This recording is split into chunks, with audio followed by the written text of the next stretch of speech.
Hi అండి, welcome to Prasanna's kitchen. ఈరోజు నేను మిరియాల చారు చూపించబోతున్నానండి. ఈ చలికాలంలో దగ్గు, జలుబు దాని ద్వారా చాలా ఇబ్బంది పడుతూ ఉంటాం కదా. ఆ టైంలో మనం ఈ మిరియాల చారుని వేడివేడిగా చేసి పెట్టుకొని వేడివేడి అన్నంలోకి తింటే కడుపు నిండా తినేయొచ్చండి. చాలా చాలా టేస్ట్గా ఉంటుంది. ఈ మిరియాల చారుని ఎలా తయారు చేసుకోవాలి, వీటికి కావలసినటువంటి పదార్థాలు నేను ఇక చూపిస్తాను. ఫ్రెండ్స్, ఇక్కడ నేను 2 స్పూన్లు మిరియాలు తీసుకున్నాను, 1 స్పూన్ జీలకర్ర, 2 స్పూన్ల ధనియాలు, ఒక చిన్న వెల్లుల్లిగడ్డ తీసుకున్నానండి నేను.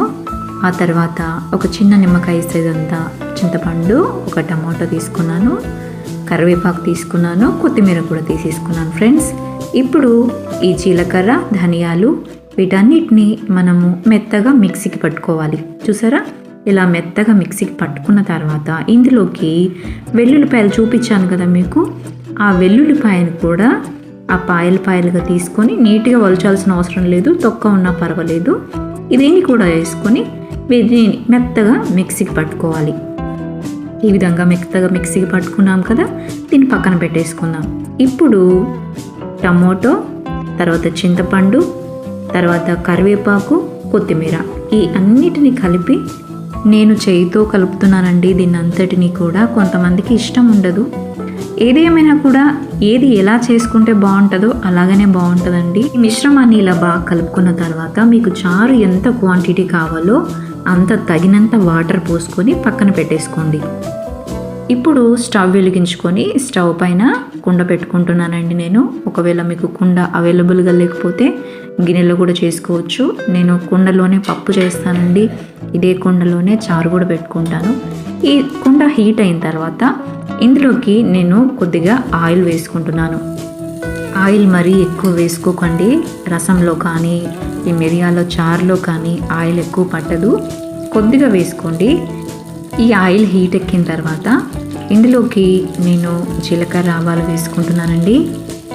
ఇవి కాస్త చిటపటలాడిన తర్వాత ఇందులో నేను ఒక 2 ఎండుమిరపకాయలు వేసుకుంటున్నానండి.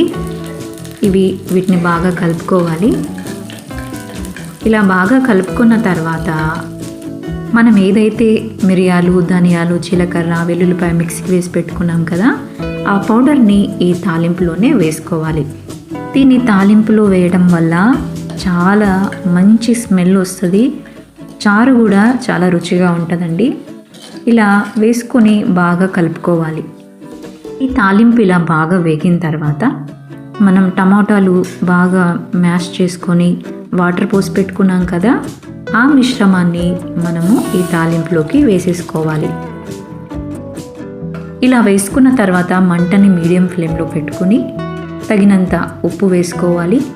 ఆ తర్వాత పసుపు కూడా వేసుకుంటున్నాను.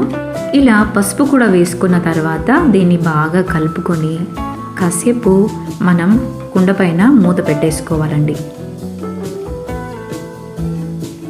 ఒక 10 నిమిషాలు అయిన తర్వాత మూత తీసి చూద్దామండి చారు ఎలా ఉందో. చూసారా, చారు చాలా మరిగిపోతూ ఉంది కదా, ఇంకా బాగా మరగాలండి. మరిగితే అదంతా కూడా ఉప్పు, పులుపు, ఆ కారం అంతా, ఘాటంతా మంచిగా పట్టుకొని చారు చాలా టేస్ట్గా వస్తుంది.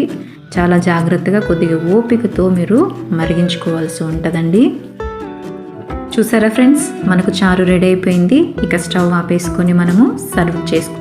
ఫ్రెండ్స్, ఈ చలికాలంలో ఈ మిరియాల చారు చేసి పెడితే పిల్లలు కూడా చాలా ఇష్టంగా తింటారు. ఒక ముద్ద ఎక్కువనే తినేస్తారండి. తప్పకుండా మీరు కూడా మీ ఇంట్లో ట్రై చేయండి. మీకు ఎలా వచ్చిందో నాకు కామెంట్ సెక్షన్లో తెలియచేయండి. మరి ఒక రెసిపీతో నేను మీ ముందుంటాను. నేను మీ ప్రసన్న.